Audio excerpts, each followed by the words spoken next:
એટીએસના સકંજામાં આવેલી મહિલા આતંકી સમા પરવીનને લઈને મોટો ખુલાસો થયો છે.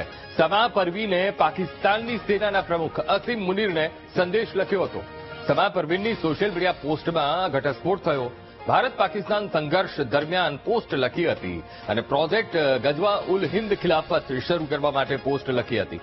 ભારતમાં ખિલાફત વ્યવસ્થા સ્થાપિત કરવા અંગેનો પણ ઉલ્લેખ કર્યો હતો. ભારતમાં હિંસા માટે ઉશ્કેરણીજનક ભાષણનો પણ તેણે ઉલ્લેખ કર્યો હતો. હિન્દી સમુદાય અને આગેવાનોને નિશાન બનાવવાનો પણ પોસ્ટમાં ઉલ્લેખ અને લાહોરની લાલ મસ્જિદના ઇમામ અબ્દુલ અઝીઝના નિવેદનનો પણ તેણે ઉલ્લેખ કર્યો.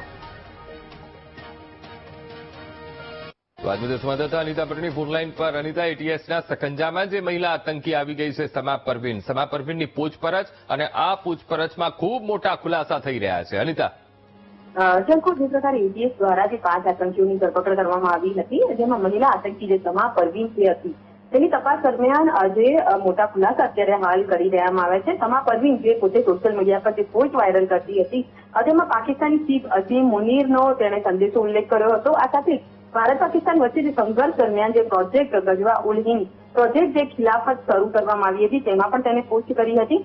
સૌથી મહત્વની બાબત એ સામે આવી છે કે ભારતમાં જે ખિલાફત વ્યવસ્થા સ્થાપિત કરવાનો જે ઉલ્લેખ કરવામાં આવ્યો છે, જેમાં ભારતમાં હિંસા ફેલાવવાની ઉશ્કેરણીજનક ભાષણ કરીને જે યુવાનો છે તેઓને કટ્ટરવાદી બનાવવા, આ સાથે જે હિન્દુ સમુદાય છે અને આગેવાનો છે તેઓને નિશાન બનાવવા માટેના પોસ્ટ તેને વાયરલ કર્યા હતા.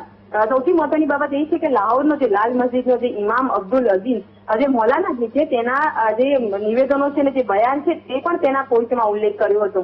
તો આ પ્રકારે કટ્ટરવાદી અને જેહાદી પ્રવૃત્તિ ફેલાવવા અને યુવાનોને જે કટ્ટરવાદી બનાવવા માટેનો જે તેનો કારસ્તાન હતો તેનો પર્દાફાશ તપાસમાં થયો છે અને પોસ્ટ અત્યારે હાલ એટીએસે જપ્ત કરી છે અને તેની સાથે સંડોવાયેલા અન્ય કોઈ આતંકીઓ છે તેની તે મુજબ વધુ તપાસ હાથ ધરી છે. જી બિલકુલ અનિતા, સમગ્ર માહિતી સાથે જોડાવા બદલ આપનો આભાર.